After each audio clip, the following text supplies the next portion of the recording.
Tom Campbell here.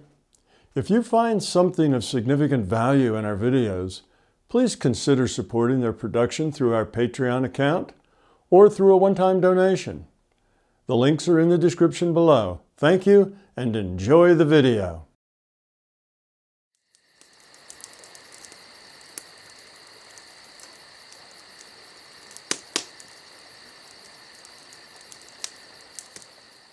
Ingo, please go ahead. Yeah. Hello, Tom. I will read my question. It's about the current situation we have here, and I will read it. Do you have any tips for the current time for this lockdown period? You know, I'm an extrovert, and I feel comfortable around my fellow humans or in a full metro. And I have to say, I'm not really satisfied with this current life situation and this lockdown lifestyle we have here in Germany. And it starts to affect my mood, I have to say. I do also some volunteer work here in Germany. I communicate with young people. I listen to their problems and try to give them energy and pass on some knowledge.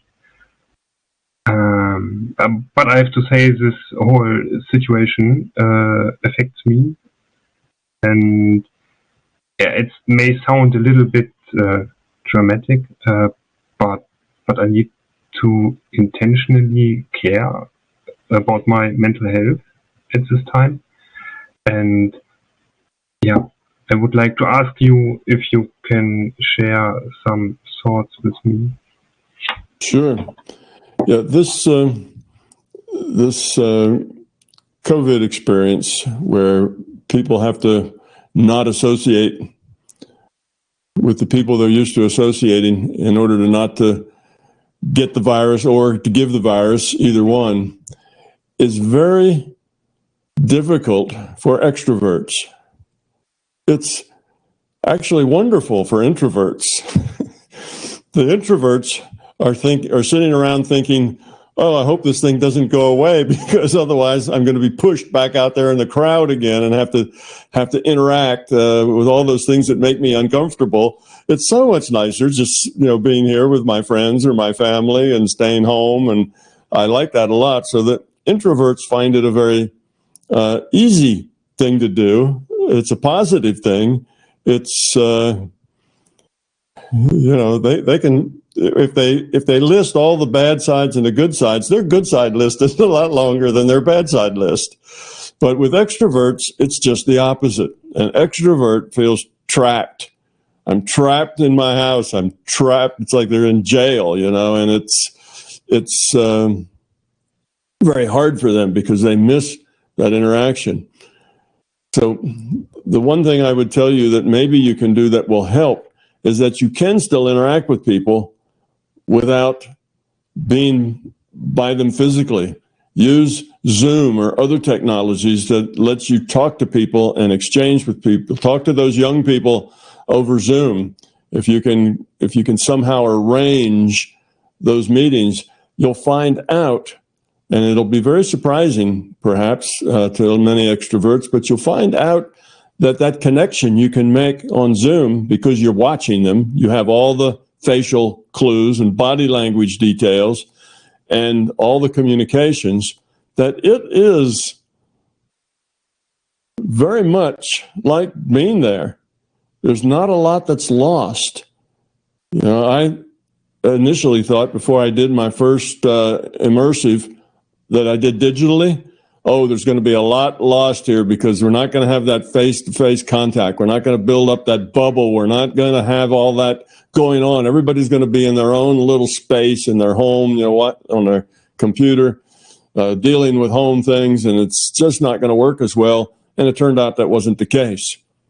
It turned out it worked just as well, if not better, for a lot of people to be in that situation.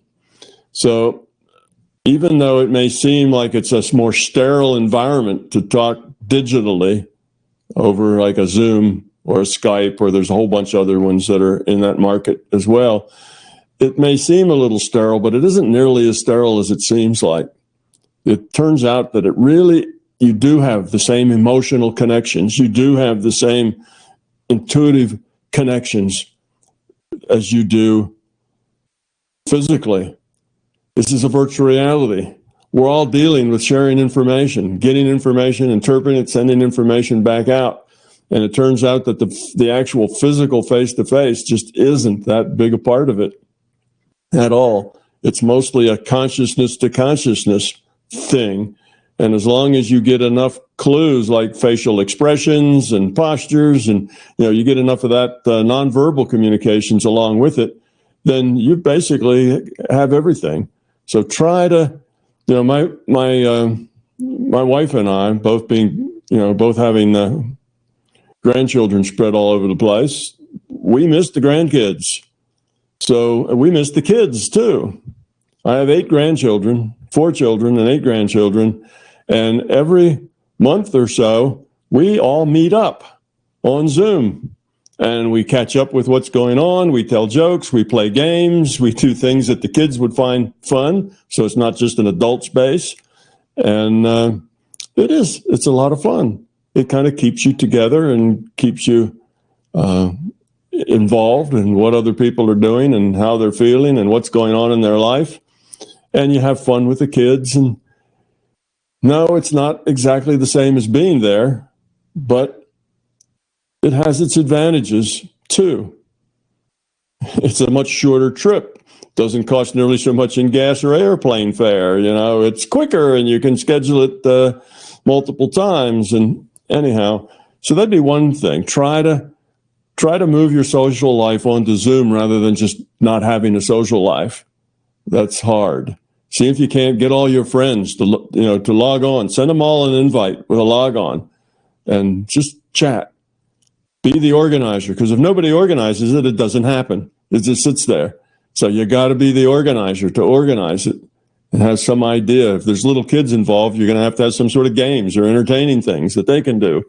If they're all adults, then you don't have to.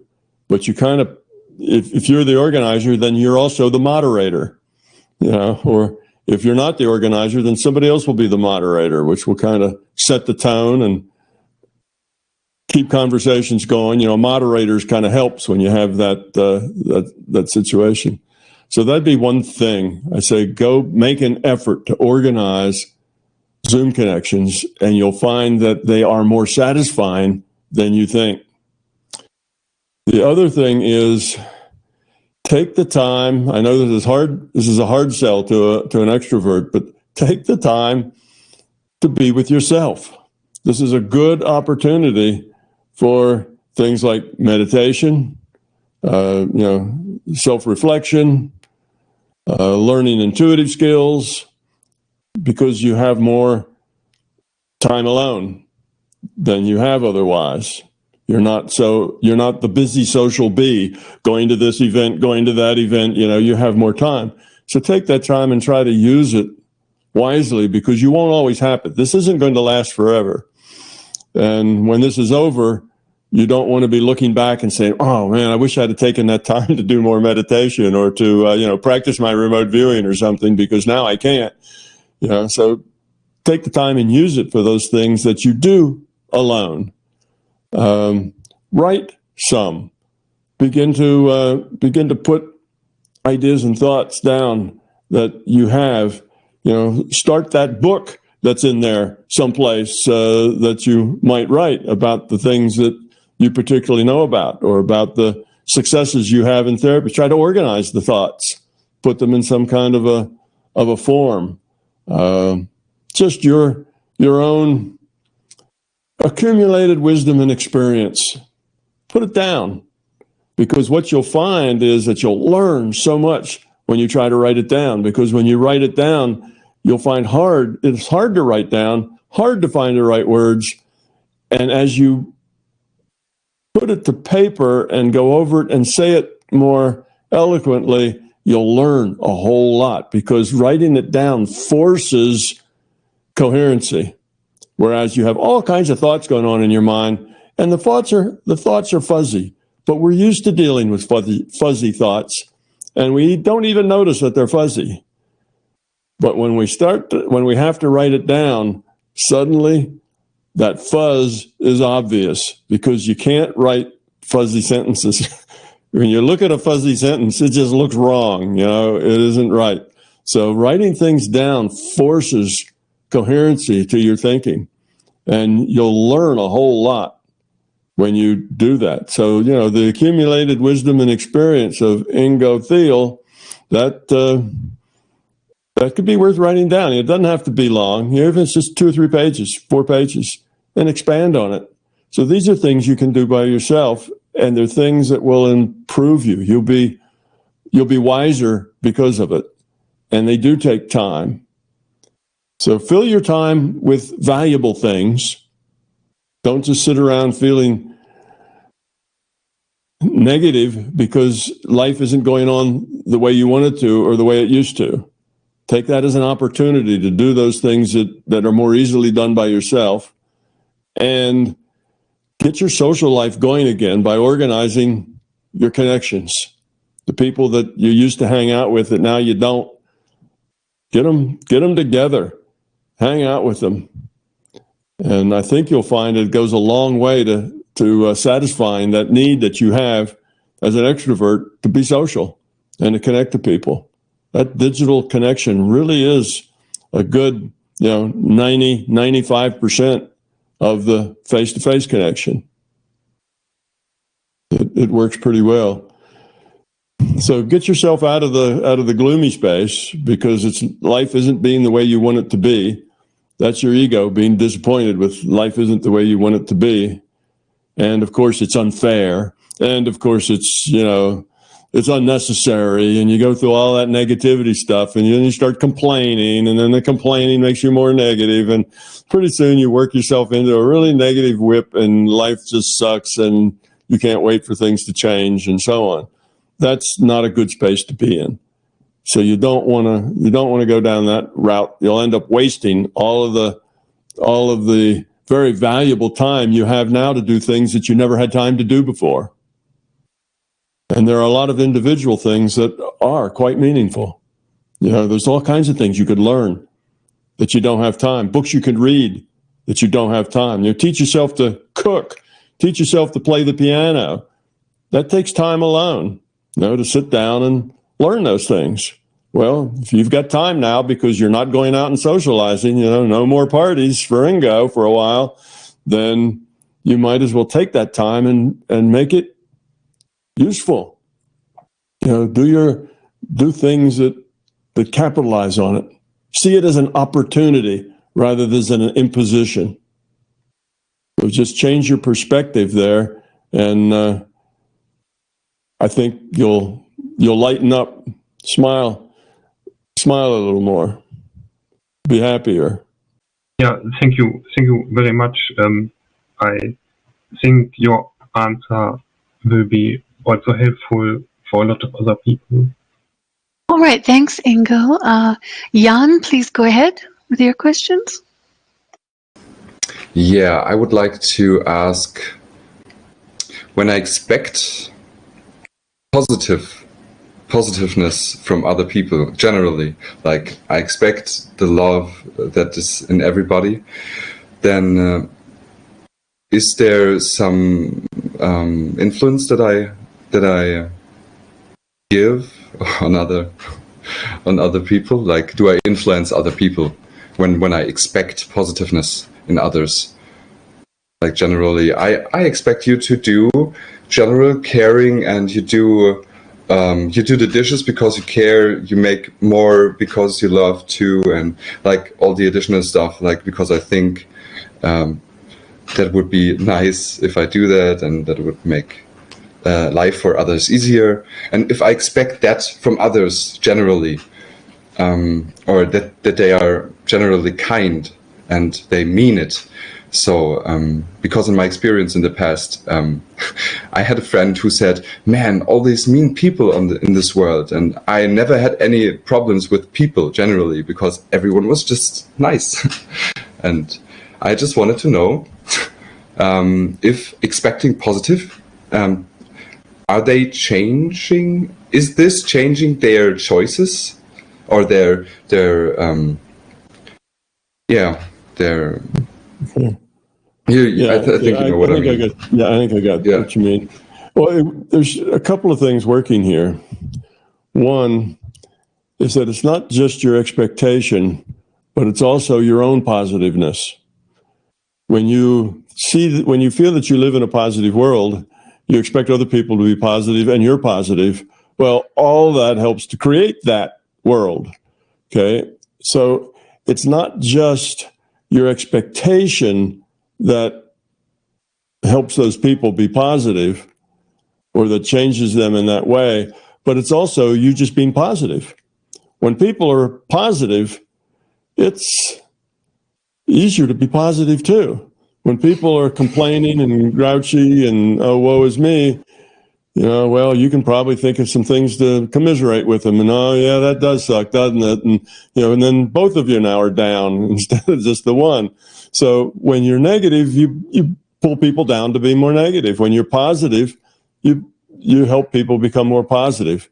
So part of it is your expectation of their behavior. And part of it is the fact that you're being positive. You're approaching them from a positive viewpoint, not from a complaining or a negative space. You don't threaten. You don't come on as a threatening person about to say something that's going to upset them or annoy them or criticize them. You see, they don't expect that from you. They expect something positive. Therefore, they tend to be positive back. So sure, being positive creates more positiveness in the world. It does indeed. You do affect other people and you do help them change in that direction. Now, if they are just really committed to being grumpy, then you might change them just for a few minutes while they're talking to you, and they may go right back to being grumpy again. But that's all right. You've given them a little positive, few minutes in their life, and maybe that space will grow and become bigger and bigger. So, yes. Now, if you are a person who is in charge, say, of others, maybe you're a school teacher, so you're kind of in charge of your students that are in your room, or maybe you're the boss in some other situation. If you're kind of the leader, if you will, and you have positive expectations, then you will help all of the people that you're leading be more positive. Because you're the leader and you show them positiveness, they'll be positive too.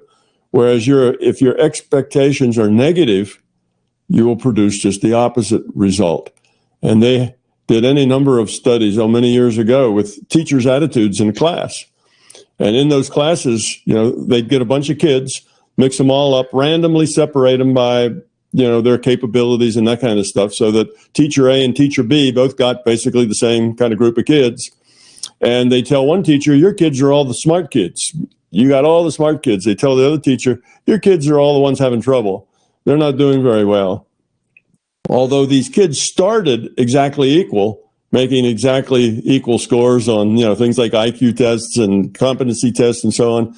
After spending a year with a teacher who thought that they were troubled, or a year with the teacher that thought they were gifted, the ones that were gifted went up and the ones that thought were troubled went down. So the only difference was the teacher's attitude toward those kids.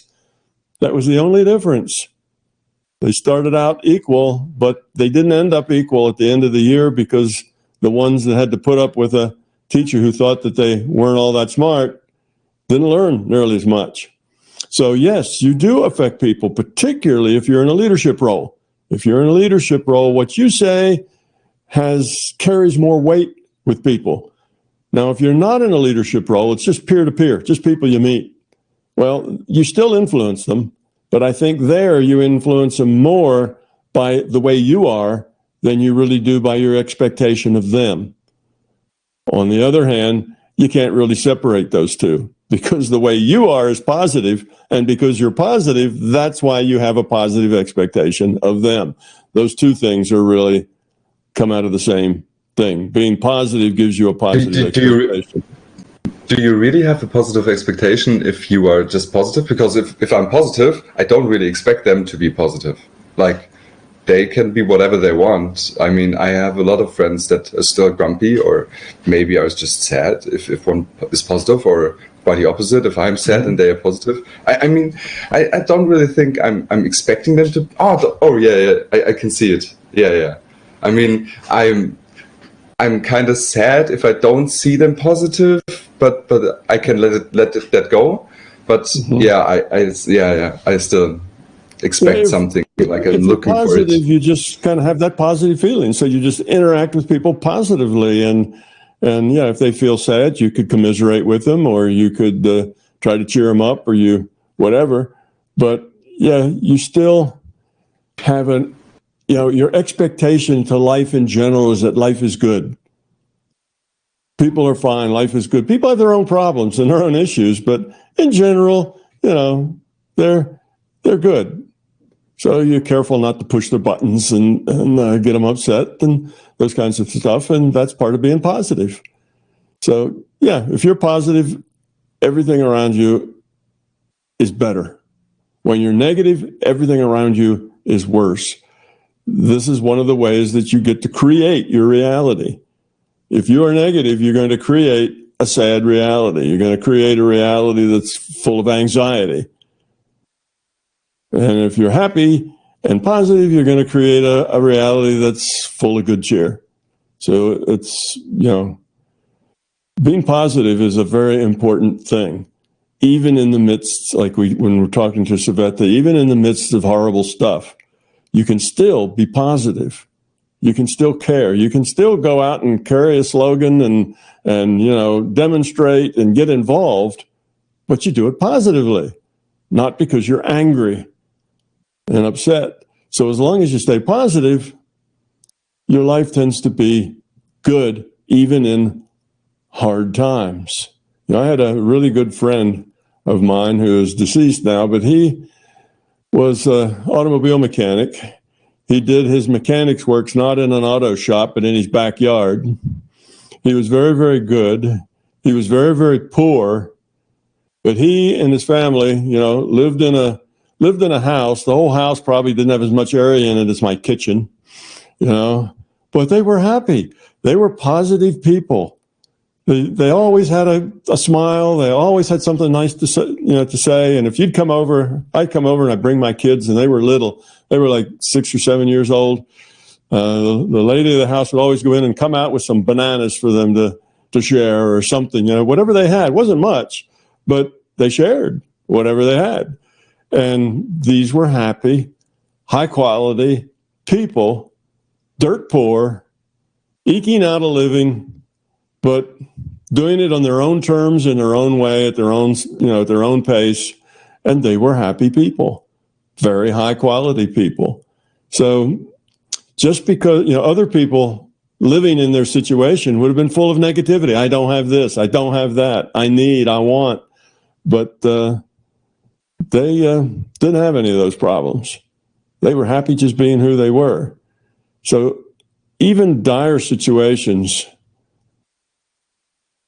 you can be happy in them. You can be positive in them if you don't have that ego and those beliefs that make you unhappy. If you don't have that fear that makes you unhappy, you can be unhappy. So even if you're in a war zone, well, you need to keep your head down. You need to stay out of trouble. You need not to go outside at night. You need to abide by the curfew. You need to do all those things because that just makes good sense. But you can also be a voice for change, a voice for growth. You just need to not do it from anger. You do change people. You do help people. You do give them that safe space. See, when they're around you, they don't have to worry about somebody criticizing them because you're a positive guy. You're not going to criticize them. Even if you saw their faults, you're not going to bring up their faults and criticize them about it because you're positive. So when they're around you, they can be themselves more. You give them the chance to try new things. That's good. Keep it positive, Jan. That is just the right way to be. And you'll find that you'll live in a positive world. If you keep it negative, you'll find you live in this terrible, awful, negative world.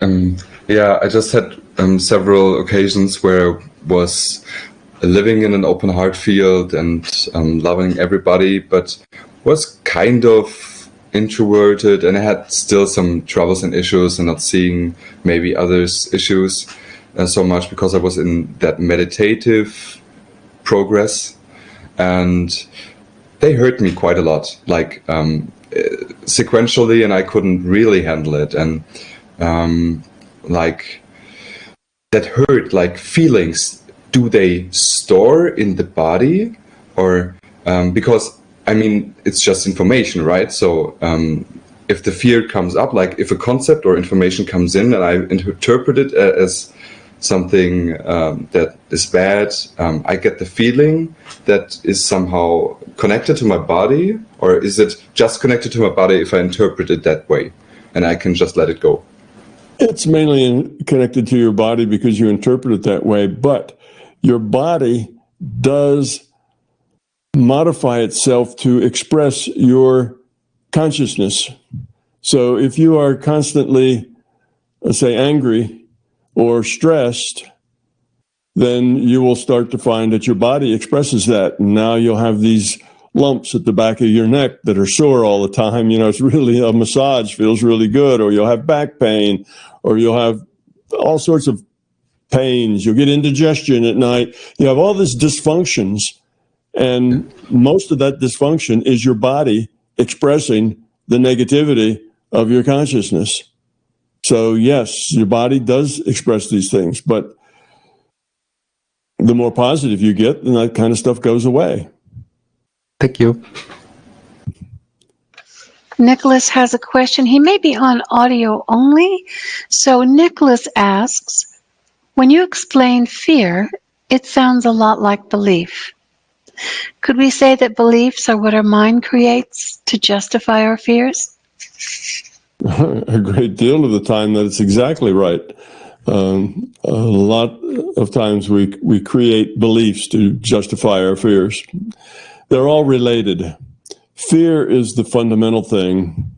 Ego and belief are things that we create to help us deal with the fear. Now, maybe by dealing with it, that means not dealing with it. It may mean ignoring it or denying it, but that's denying it may be how we deal with it.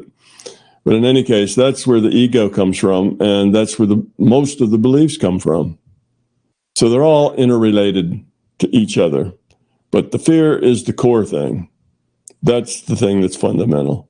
And it creates the ego, or the ego is created in order to help make the fear seem less fearful, and the beliefs are created for the same reason, to justify the way we act and behave.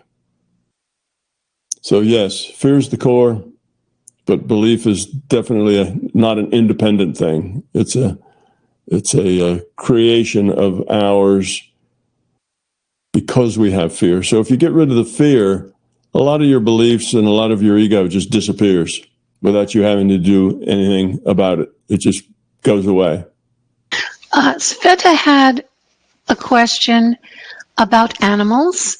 It was thought that you may have mentioned that billions of animals held in captivity in inhumane conditions could be a source of the pandemic. And she goes on to state that Tuesday, the World Health Organization released information based on an intense investigation that it did, in fact, come from the farms that hold billions of animals, wild animals in addition to domesticated, that are in captivity. Until it's fixed, we might see the virus mutating all at once, ignoring all the vaccination attempts and such. And also, how do you see Jung's statement that it's everybody's obligation to endure the tension until the call for morality beyond good and evil is heard? Okay. Well, that's an interesting statement. I'd never heard that. I'm not a student of Carl Jung, but I recognize him, a very wise man who did understand reality very, very deeply. I've read enough about that. I haven't studied him, but he does have a lot of wisdom. I think that statement by Jung is very much what we've just been talking about here. He said, you have to endure. Well, life isn't the way you want it. Life is something else. It's full of people who are not very grown up and full of situations that are full of fear. And you have to endure all that, but you have to endure it positively. And if you do endure it positively, you will help change it. And we have to endure it positively until it does change. There's really no other choice. Hiding from it, becoming a hermit, or shutting it all out is not a good solution. It may be a solution for you personally, privately, but it doesn't help the rest of the world much. It doesn't really put you in the position of being part of the solution. To be part of the solution, you have to stay engaged and connected, and you have to endure what is there. But maybe endure, it's not the right word that I would use. It's not so much endure, almost sounds negative, like you're gritting your teeth and bearing it, but you don't like it. It's not that kind of endurance. You just have to accept it, that it is that way, and accept it without letting it drag you down and making you part of that same sad problem. So that, in that sense, I would agree that endure is acceptable, but it's not endure from a negative viewpoint of bearing it, of forcing your way through it. It's accepting it. Now, about the part about the animals and viruses and so on, well, sure, viruses can go back and forth between people and animals. That happens all the time. Now, it's not, it's not as common, obviously, as going from people to people or from animals to animals. That is a much larger thing. But there are some viruses who can populate both. Once, a long, long time ago, I got an eye infection from a golden retriever. Happened to be one of my own pets, golden retriever, and it had eyes, and the eyes were runny and gooey, and I got some stuff to put in the eyes, and I wasn't careful enough about washing my hands, and pretty soon my eyes were runny and gooey, and I had the same thing. So I know that you can get things, from animals I guess an eyeball's an eyeball. The kind of thing that lives on an eyeball wasn't that picky, whether it was a dog's eyeball or a human eyeball. And the coronavirus that we have seems to have some connection with bats. Now, I don't know exactly what that connection is, but I've read multiple things, different places that people were studying bats. People were doing, research in using bats as research animals, and bats at markets and lots of things like that. Some of that's probably true, some of that's probably not. But the bat angle seems to keep turning up. So I think there may be a connection there between what we have. And yes, partly the animals that we keep tend to have more infections than the animals that live in the wild, because we tend to keep animals too crowded, and we don't feed them the kind of things they would naturally get in the wild, so their systems aren't so used to it. So, our remedy for the cattle, that make the beef that we eat and the leather that we use, is we pump them full of antibiotics. We do the same things with the chickens. We pump them full of antibiotics because we keep them penned up in tiny spaces and with food that isn't really suitable. And Tom, of course, I think the angle that Sveta was going for was, could the suffering they endure, could that produce a disease such as this COVID? I believe that was her concern. I don't know that the suffering would produce it, but the suffering's a part of it. I was just saying that, when the animals are ill like that, they're also a lot of anxiety. The animal has a lot of stress. That's just where I was going. When the animals are stressed, then they're just like people. Their biochemistry changes to express that stress. They start Their physical systems adjust to represent their consciousness systems just like ours do. And yes, they may have, produce things that then we get in their meat. They may produce pathogens that otherwise they wouldn't have. Even it's true with people. When people are very stressed, they're open to getting all kinds of illnesses that they wouldn't get otherwise. Being stressed lowers immune systems. So sure, the conditions that animals live in probably are a very big contributor to the kinds of pathogens they get and develop and pass along and that kind of thing. Now, whether they actually cause them or whether they just make a better home for viruses and bacteria and that sort of thing, that would have to be a matter of research. But certainly, it all goes together. How we treat the earth, how we treat animals, how we treat each other, it's all intertwined. If you solve any of it, you're going to solve the rest of it too. It's all going to solve together. We're going to become better stewards of the planet, better stewards of the other creatures that live here, and better interacting with our own kind as we grow up. And as long as we're not grown up, we're going to create problems everywhere. We're going to create problems in the environment, problems within other animals, and problems for ourselves. So it's, these problems are all connected and intertwined. It's not like they're separate problems that could be solved separately. They all have to be solved together. And the solution at the root is growing up, becoming, having a higher quality of consciousness, becoming caring. That's the solution that will solve all the problems all at once. So would you say, Tom, that it is important, say people who are against killing animals, that's not the solution, but having a more humanitarian outlook for them, letting them free. There's a misunderstanding, Sveta feels, that the animal's virus is not the problem. It's the way we treat them. In a large part, that's true. But there's different parts to a problem. You have a problem and you can dissect that problem into a dozen different parts.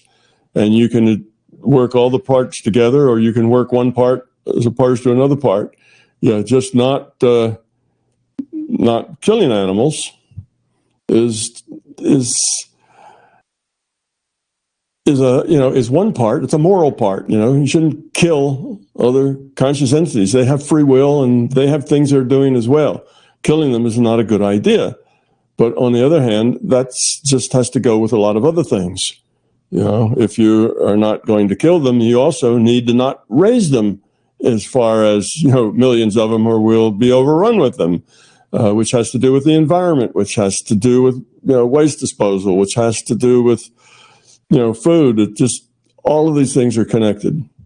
And yes, they all go together. And that's why I kind of started this off in a very general way, is that this web of dysfunction is throughout all of the things we do and everything we touch and everything we're involved in, which is our environment, which is other critters, which is each other, which is, everything.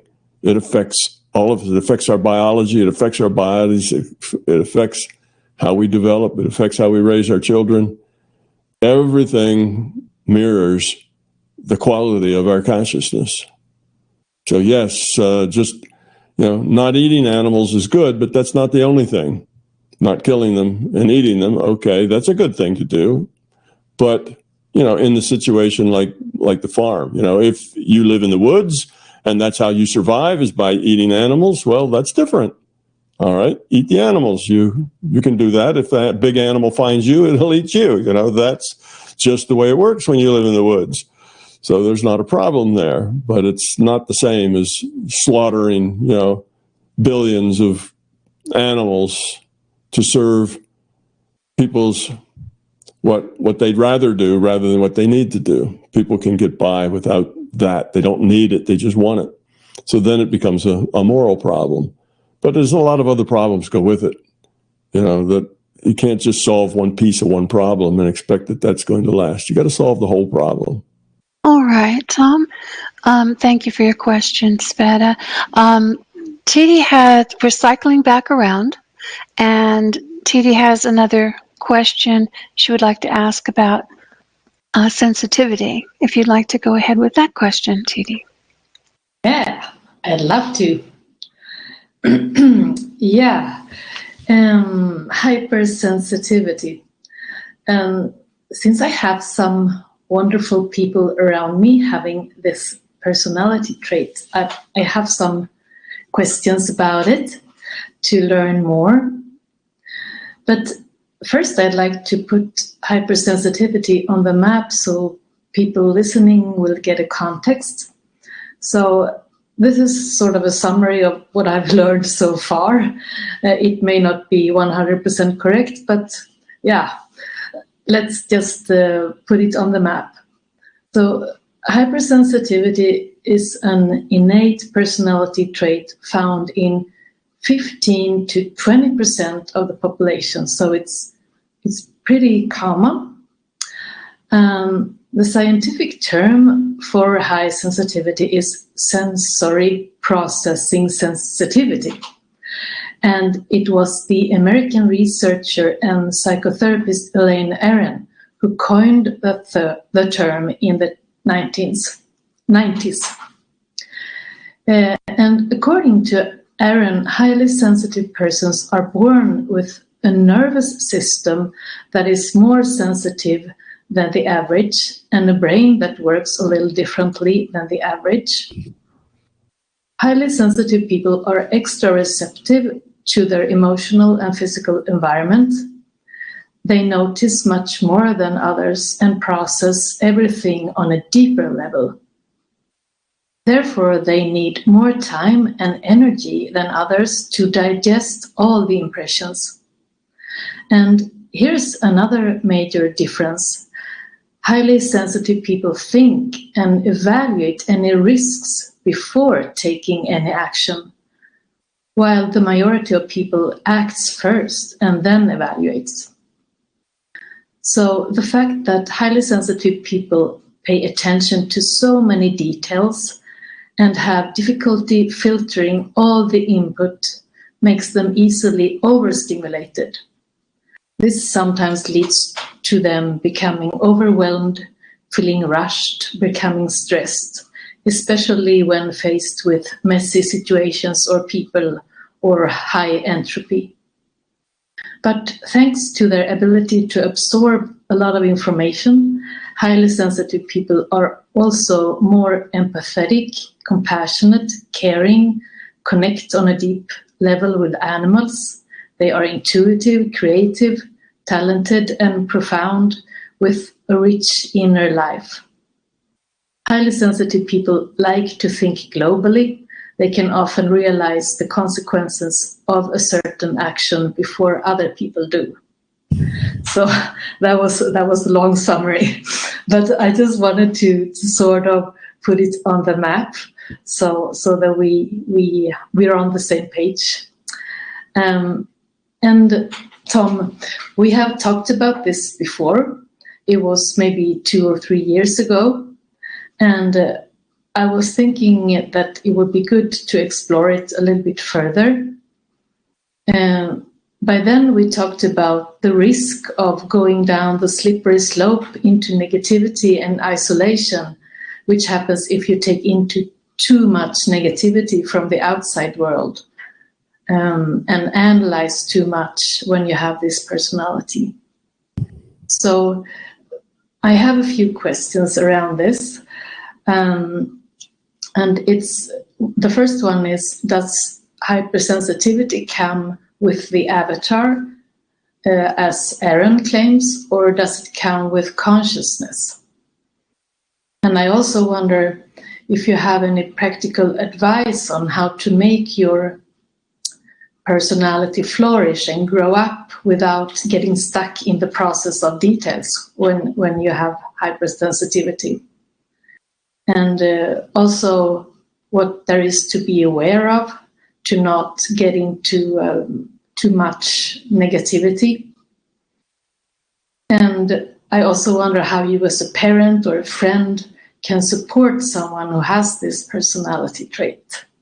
Okay, well, that was 4 questions, so let's just start. Yeah, that was 4. Let's just start one at a time and say, does it attach to consciousness or to the body? Well, that's a little hard to tell.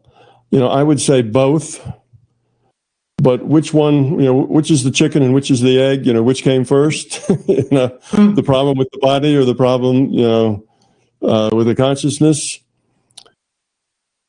Probably the problem with the consciousness, I would think, probably comes first. It's a consciousness issue. And I think then the body adapts to that consciousness and begins to modify itself to express that particular consciousness. And it sounds to me like this highly sensitive moniker is really just more aware. And that's what it sounds like to me. It sounds like these people are just more aware. Okay, they see and hear and feel and smell more things. They're more connected. Well, that would be a consciousness thing, that they're just more aware of things. Probably not because their body is actually more sensitive, that they actually hear more things and see more things and smell more things and feel more things because their nervous system is more sensitive. That's probably not the case. They probably starts with consciousness. They are just more aware, and they're more aware of the same kind of sensory data that everybody gets. They're just more aware of it. We get all kinds of sensory data that we're just not aware of, you see. So it's not that you have to have a super sensitive sense of sight or hearing or taste or touch. It's not that your nervous system has to be super aware, but that you, as a more aware consciousness, are aware of more of the sensory input that your normal senses get, that other people also get, but they're not aware of it. They don't process it. It's just kind of in the unlooked at background. They don't pick out the details. They don't pick out the connections. They don't, do that. So I'd say it's more likely a consciousness thing. And that being more aware would normally just seem like a good thing, right? Being more aware. Well, what's wrong with being more aware? Well, it creates problems whenever you are different than most of the people in your environment. It creates a problem. And it doesn't really matter so much how you're different. It creates a problem. So let's just take something different than awareness. Just take like intelligence, okay? If the average intelligence is X, and you are X minus 10, then you're going to run into problems. If you're X plus 10, you're also going to run into problems because you're not the same as everybody else. We herd animals, we social animals, are very much aware of people who are different, and they frighten us and make us feel uneasy. So if you're a little brighter than the average, you're going to run into some problems. If you're a whole lot brighter than the average, you're going to run into a lot more problems. If you're just a little slower than average, you're going to run into problems. And if you're really a whole lot slower, you're going to run into a whole lot more problems. You see, so not being average is a problem, whether it's because you're better than average or because you're not quite up to average. All right, so I think that's where the problem is. I think it's mainly it's a more aware than others, but they live in a society that has little room for differences, little tolerance for people being different than they are because they don't understand that difference. it's not the way they see the world. It's not the way they see the world, then in their mind, there's something wrong with you because you don't see the world the way I do.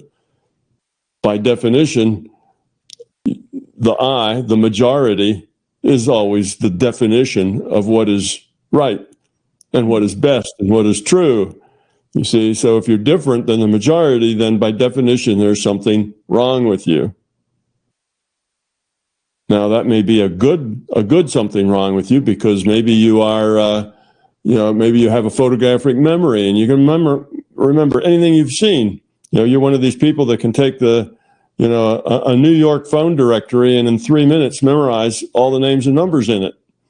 About as fast as you can turn the pages. All you have to do is look at the page and you've memorized everything. There are people like that. Okay, well, those people have an advantage. But no doubt those people have problems too, because they don't forget things. They have information. And when somebody says, well, what was that? And they pop right up with it. They've got it because they remember it. Well, it makes that person feel like they're not so smart or not as smart. So that person doesn't feel good because that other person is better at this than they. So then they don't quite like that person so much because he makes them feel bad, you see, or she makes them feel bad. So they have to deal with those problems. So gifts are problems as well as things that are reverse gifts, things that you're not quite as good at as other people. So I think that's really the issue. It's not their body, but of course, if you're in medical science, then everything has to be your body because you're a materialist, and the body is the only thing it could possibly be. So having a more awareness than others, I'd say, is one of those very positive things. But you have to be able to deal with the negative effects of it. You have to not.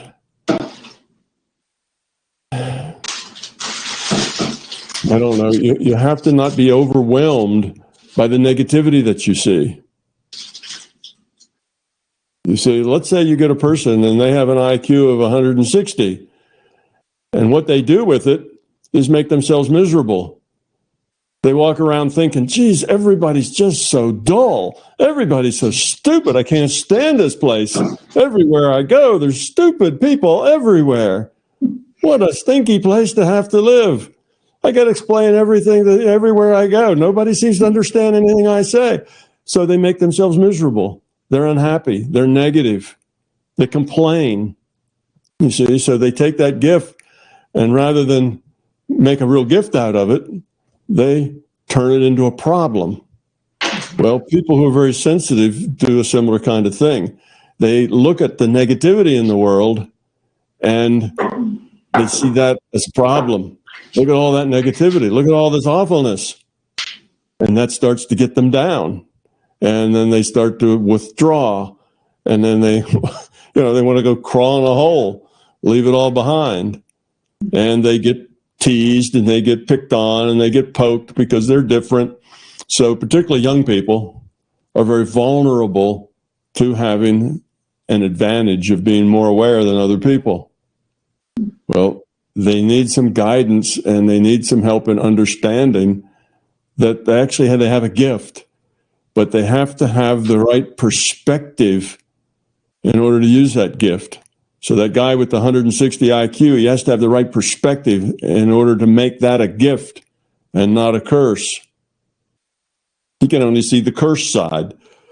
And when you only see the curse side, then, the gift is lost.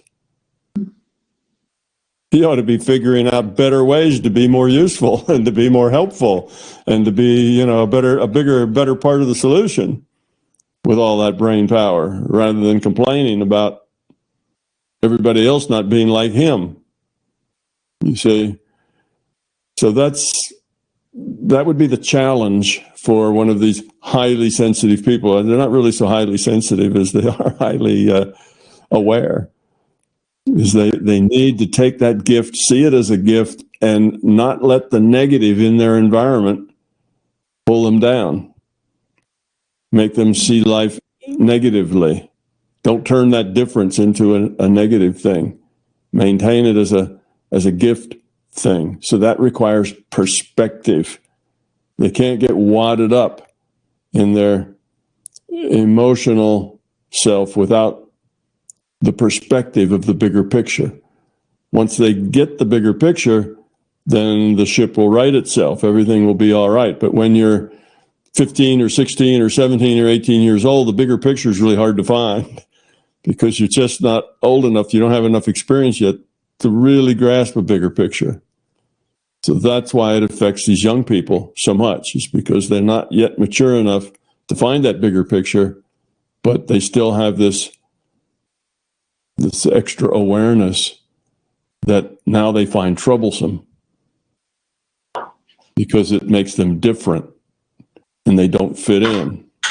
You see, so that's just going to be a parent's challenge to see if they can't get them through that young phase into a more of an adult phase where they do have the bigger perspective and they can actually take that gift and use it for something very, very positive and not feel superior because they have it, but also disassociate themselves from the negativity. And again, the same thing, be positive. You know, it's be positive, always be positive, particularly about yourself. You know, you have to be positive.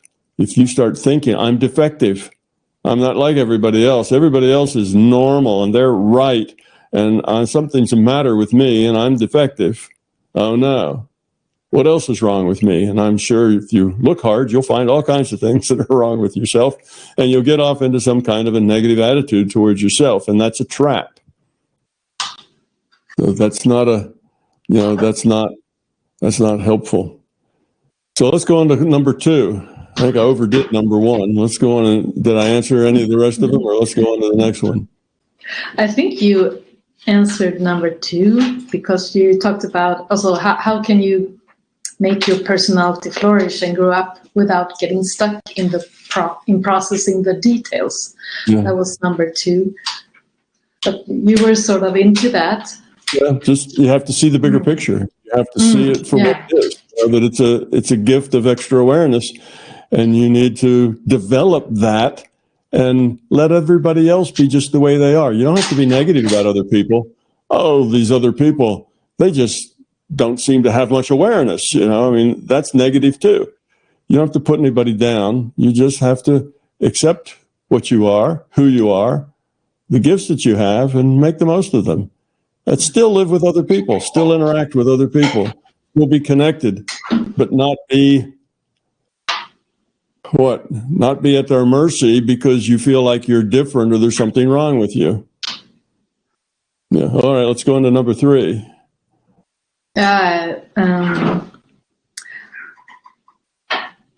And what is there to be aware of to not slip into processing negativity? I think you answered that too. Yeah, that one too. Yeah, be positive. Don't be pulled down. Don't be pulled down by the difference that you have. Look at that difference in a positive light, not a negative light. Yeah. And the last question was how you, as a parent or a friend, can support someone who has this personality or this gift. Well, the way you support them is just be positive. Be positive with them. Let them know that what they are is great, that they have talents, that they have gifts, and that they need to kind of grow into those gifts. You know, make them feel good about themselves. Make them feel positive. Make them feel that they do have a lot to contribute. They'll be able to contribute in their own way. And because they have extra awareness, that maybe they'll have an extra contribution to make to life as well, but they'll have to find it.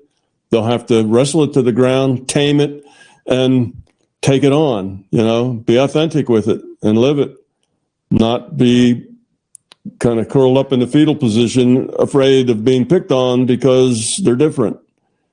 So it's a matter of growing up, letting go of the ego that wants to be like everybody else, that wants to be accepted. Just letting go of that ego and being who you are. Again, a positive attitude will solve that problem.